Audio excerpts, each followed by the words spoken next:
and everything, and they're doing foster adoptions and everything. And well, how is that going to change the cultural norm of dehumanizing people in the womb? well, you know what? We just had a care thing, women, to help them that are pregnant and crisis centers for those that are, to keep the babies. Yeah, that's good, but that's not going to save the thousands of children who are being murdered by the IVF industry because of the systemic cultural dehumanization of preborn children. So we need to address that. We need to change the culture. So there's a lot of people who want to have children, and they're trying to have children, and they create a bunch of children through an artificial system, and then they freeze them and they destroy them. And those children need help. We need to change the culture that dehumanizes them. So we need to think about how we're going to do that. That's the sin in the world. That's what the people want. People don't want the kids. They want to goof around, but they don't want the kids, so they get abortions. Right. So we need to address the sin. They think they have a right to do that, even. Right. So we need to go. Sad. Right. We need to go out to reach all of those millions of lost people with the gospel on a regular basis, with the truth about the image of God, and that everybody has the image of God from conception. But that's not happening. That's right. Most Christians are not doing that on a massive scale like is needed. Right. Right. Maybe not on a massive scale. That's what we need. You can only do what you could do too, though. Well, you can do certain things that reach a lot of people on a regular basis, right? Yes. Like going to the streets with signs like this on a regular basis, you can reach tons of people. I mean, I witness every day to people. That's good. That's good. I'm a mailman. That's and good. I get to witness to people every day about the love of Jesus Christ. Good. Good. And for that, everybody is a soul. Everybody. I don't care if you're. Yeah. Yeah. So I mean, this church does a lot too, though. Well, I mean, and I think all Christians. You could back up and move around this way, ma'am. You know what?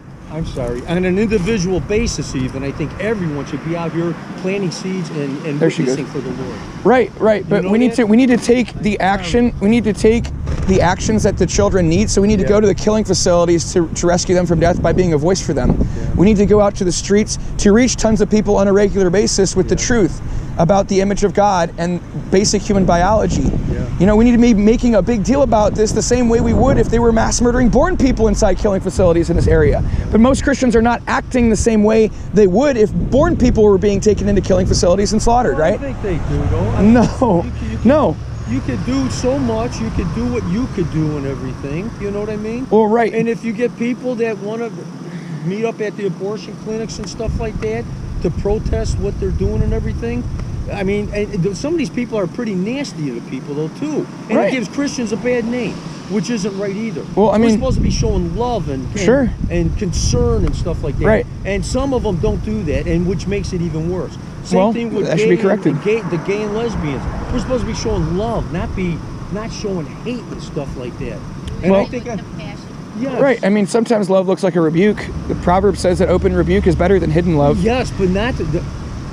And Jesus never did that to people, though. He would always love them, and he would be compassionate. Jesus took a whip to people, and he drove them out of the temple. He turned the tables over. For something that they did in the temple. Right. It wasn't for that. It was sin. It was sin against God. Yes. Rebellion against God. But there's still, Jesus was always compassionate with people. Jesus hates everybody. Well, Jesus doesn't actually love everybody. Yeah. No, the Bible doesn't say that. Well, the book of Psalms says that God hates wicked people and the one who loves violence. I know, the wicked and stuff. I know.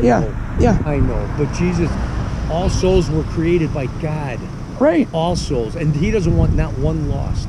Not one. And we got to do our best just on a daily basis. We should be out there doing this on a daily basis. Right. There should be thousands of people at the killing centers making it impossible for them to operate just because of the number of people in front of the door, right? That's the appropriate response when we know when and where people are being mass murdered. Free will to do what we want. Yes. This is what they chose. I'm not saying I'm for it. It's the wrong thing. So we should go and stop it, right? When people... And they will be judged for it. Right, but if we know that people are going to be murdered, we need to go and stop that, right? So how do we stop it? We go there and we can intervene and we can make it impossible for it to happen, right? All you can do is tell people. You cannot stop them. You can. I mean, if you shut down the killing facility with the number of people in front of the door, then they can't do it, right? That doesn't always work, though, and that gets that usually leads to violence. Well, it doesn't mean that we can't do it because people used to do it. You know, people in this nation used to do that. In a good way, in a good Christian way, and you know, in a compassionate way too. I mean, and a lot of these people that go and get these abortions, they come out and they're feeling bad. A lot of them feel bad after they do it and stuff. And know what? God has a purpose for everybody. A lot of these people, they turn over to Christian. They turn their lives over to Christ after they do it. Right. You know what I mean? We got to go give them the gospel. God works also by saving people. Yeah. And saving souls. We can only plant the seeds. Right. We cannot tell people what to do. Like, well, I mean, we can. Tell you what to do. You can tell people what to do. Only God can tell us what to do. Well, we can tell people what God tells us to do. Yes. And that's what we're supposed to do. My name is Matt. Chuck. Matt, God bless you. God bless. I see a lot of passion there. Yeah. Keep it up and do it in a good, compassionate way. Right. We need to spread the seeds. The seeds are not being spread like they need to be. God bless you. Okay. You take care, okay? Thank you. God bless. God bless you too. God had you doing